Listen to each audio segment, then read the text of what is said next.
Hello, ladies and gentlemen. Welcome to the English News Edition brought to you live from RTD channel. The headlines for tonight are: Al Irshad School inaugurates its new building. It was held this morning.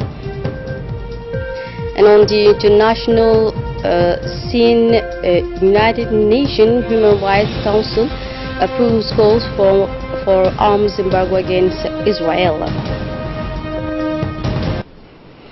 Let's go to the details now. The Interior Minister is on mission in Morocco, where he undertook a visit to Morocco to meet his Moroccan counterparts and other officials in charge of the issue of migration. Through his contact, the Minister intends to better understand the initiative undertaken by this country to manage the migratory flow. And during his various meetings, the Minister of the Interior, Hassan Omar Mohamed, praised the Moroccan experience in the field of migration, expressing the will of his country to take advantage of the Moroccan model in the matter. During this 4-day visit facilitated by the IOM, the Minister of the Interior, Hassan Omar Mohamed, was accompanied by the IOM Chief of Mission to Djibouti, senior executives of his Department of Foreign Affairs and Cooperation, Justice, Women and Family, as well as the Ministry of Health.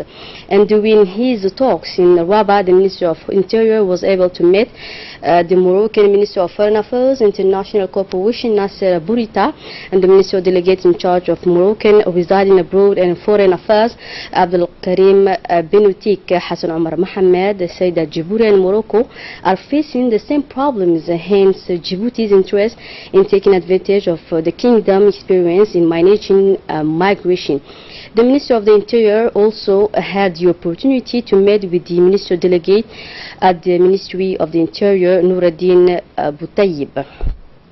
And still with the national news, under the high patronage of the Minister of National Education and Vocational Training, a ceremony of inauguration of Al Irshad School was held this morning. This official ceremony saw the participation of Minister of Muslim Affairs, of Culture, as well Waqf Mumin Hassan Barri, the Ambassador of the State of Kuwait in Djibouti, the Director of the school, the President of the Al Irshad Association for the Social Development, which manage the new Al Irshad School, and high-ranking personalities, including advisor to the Minister of Muslim Affairs.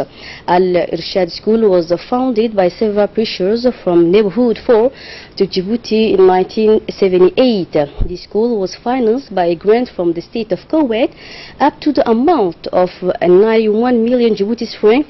This school, with a total area of 10,000 meters square, will host 1,600 students. In his speech on the occasion, the Ambassador of Kuwait, Yusuf bin Hussein Al-Kabandi, said he was delighted to express the existing privileged relation between the Republic of Djibouti and the State of Kuwait, while affirming that the financing of this project reflects his country's will in the country, strengthening the evolution as well the improvement of the teaching in Arabic. The ambassador also welcomed the efforts made by Al Irshad School officials to promote the presence of Arabic language in Djibouti. Finally, the ambassador did not miss to promise to further strengthen and tier off learning from Arabic to Djibouti. In this obituary, the President of the National Assembly of the State of Kuwait, Mr. Jabir Al-Mubarak Al-Hamad Al-Shabab, has today sent his heartfelt message of condolence to the President of the Republic, Ismail Margili, following the death of the late Barkhad Gourad Hamadou. Inna lillahi wa inna ilayhi raji'un. And under the auspices of the Minister of Muslim Affairs, Culture, as well Waqf Mumin Hassan Barri, a prize-giving ceremony for the winners of the National Quranic Memory Competition was held at the People's Palace. In a total of 160 young women and men were competing in this contest. 15 women and 15 men have won the National Quranic Memory Competition in different competitions that were present at the ceremony. Members of the government, in addition to the Minister of Muslim Affairs, Culture and Waqf, the Minister of National Education, as well the Budget Minister. Taking the floor, the Minister of Muslims Affairs, Cultures wal Waqf, Mumin Hassan Barri, has highlighted the sacred side of the Holy Quran and the duty of all Muslims to value it by studying and assimilating it. He expressed his satisfaction to take part at the National Quranic Memory Competition.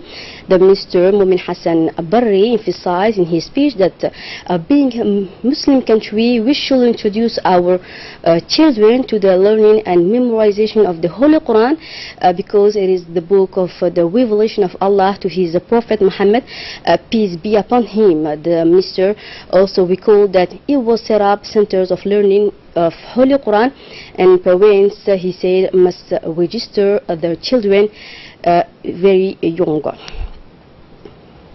And still with the national news, a technical workshop on the integration of the national plan of action of the MIEP of Djibouti Scape 2015-2019 was held today at the Hotel Acacias. Chaired by the Secretary General of the MIEP, Abdul Qadir Aden Sher, represent the President of the Court of the Account, Isman Mohammed Ibrahim, the representative of the Continental Secretariat, the representative of the Focal Point, as well as the representative of the Economic Commission. This workshop saw the participation of the different members of the national as well as international institution. And after two postponements for reasons of calendars, it was time today to say that the process of the MIEP begins to realize the most important phase.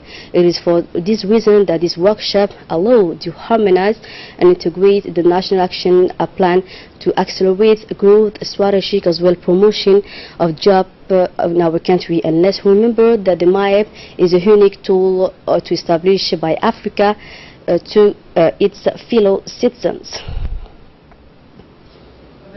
Qui sont la démocratie et la gouvernance politique, la gouvernance économique, la gouvernance des entreprises et le développement socio-économique.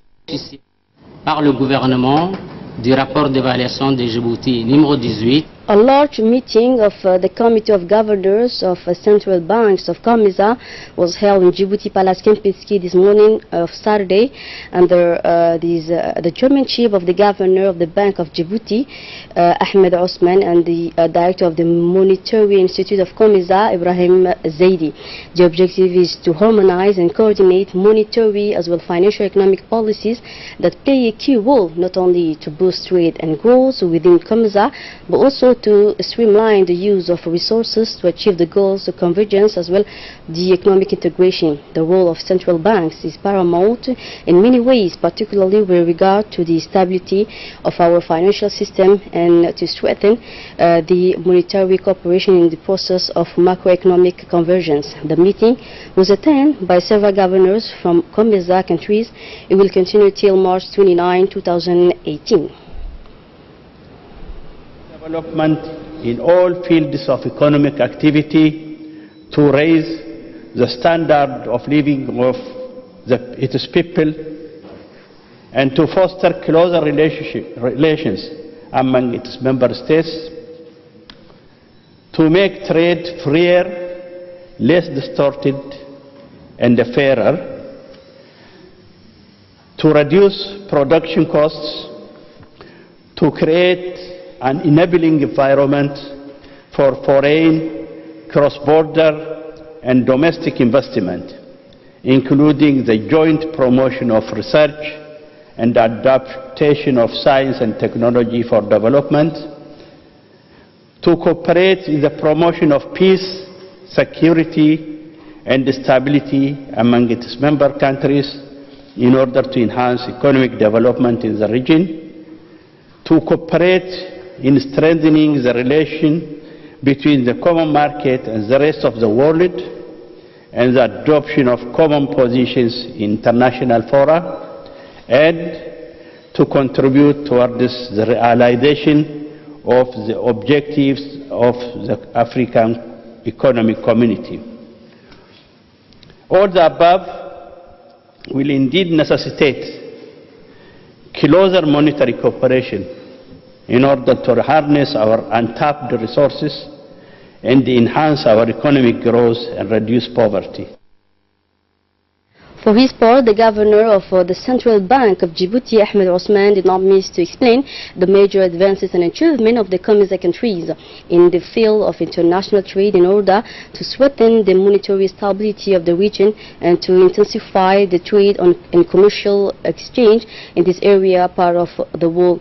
He said that, noting also the establishment of the yellow car insurance plan, third-party monitor vehicles, as well document declaration of individual property, has finally pointed out the director of the commercial of the Central Bank of Djibouti. Horizon Djibouti Terminals Ltd celebrated this Thursday its 28th anniversary at Kempinski Palace Hotel. The theme this year was Safety Start With Me. The event brought together HDTL employees and managers, including Hussein, CEO Horizon Terminal Ahmed Osman, General Manager Group Fahad Askar, representative of the client of the place, the Ethiopian Embassy, the Logistic as well Energy Division of the U.S. Army. The ceremony also saw the participation of the Commander-in-Chief of the Firefighters Brigade, Colonel Mohammed Dehaye, as well many guests. About 30 million cubic meters of oil have passed through the Djibouti deposit since 2006. The company recorded the transit of millions of cubic meters of oil in 2018. The volume is a record established by HDTL under the performance contracts passed between the parent company and each subsidiary. The statement was the pride of the manager Hussein Ahmed Hussein at the head of the local subsidiary.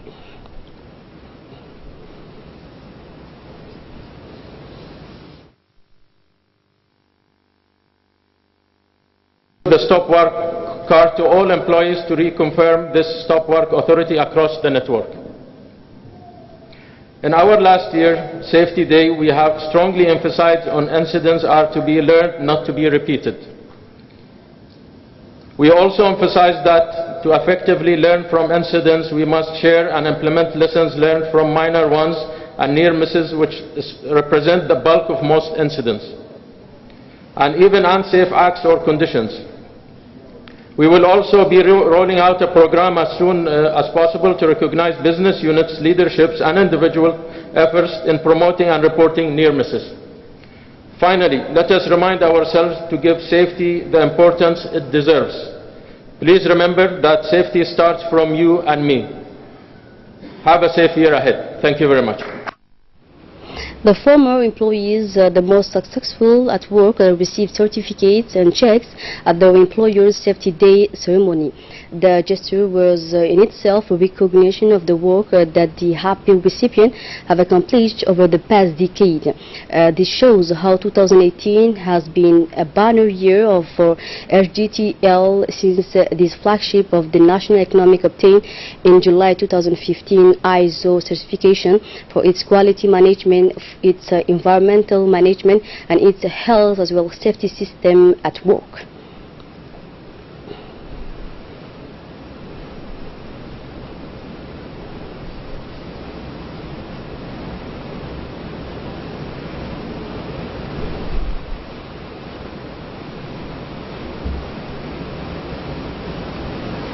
Was held in Adelu village north of the Jorwa, a steering committee meeting of a food security project implemented by three national organizations known as EVA.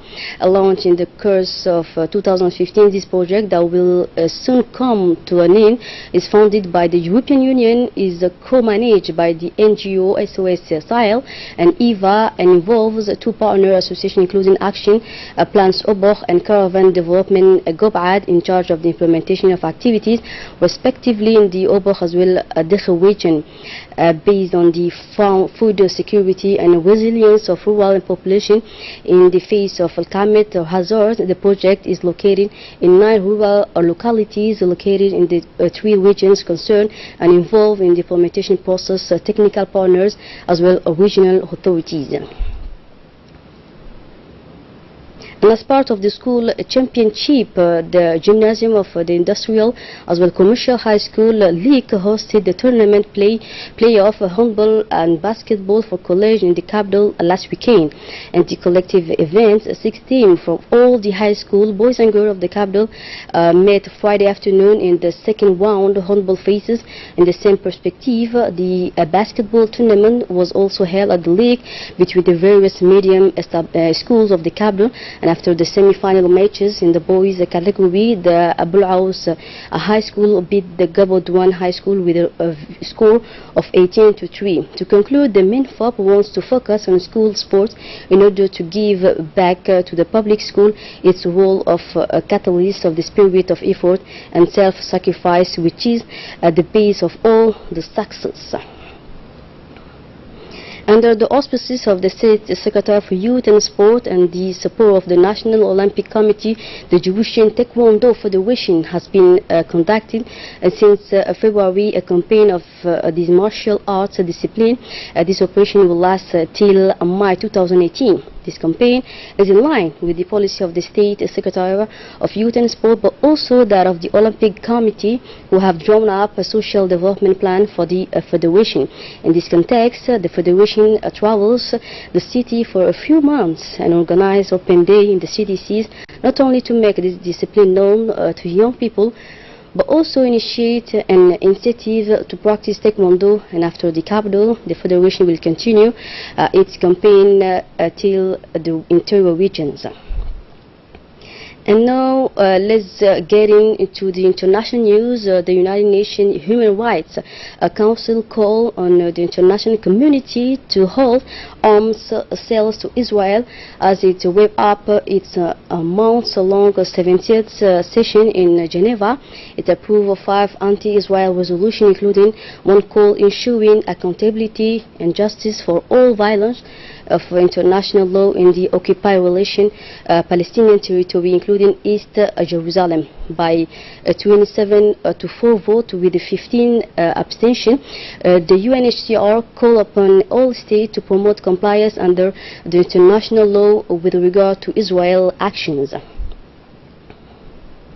In Italy now, there is a growing likelihood that Italy anti-establishment 5-star movement and the far-right league will form a governing alliance after the two populist partners agreed on a new parliamentary speakers over the weekend. If the 5-star and the league, formerly known as the Northern League, do form government, it will put the Eurozone's third largest economy in the hands of economic populists with a critical view of the European Union. So that's it for the news. Thanks for your attention. The program still continues on RTD channel.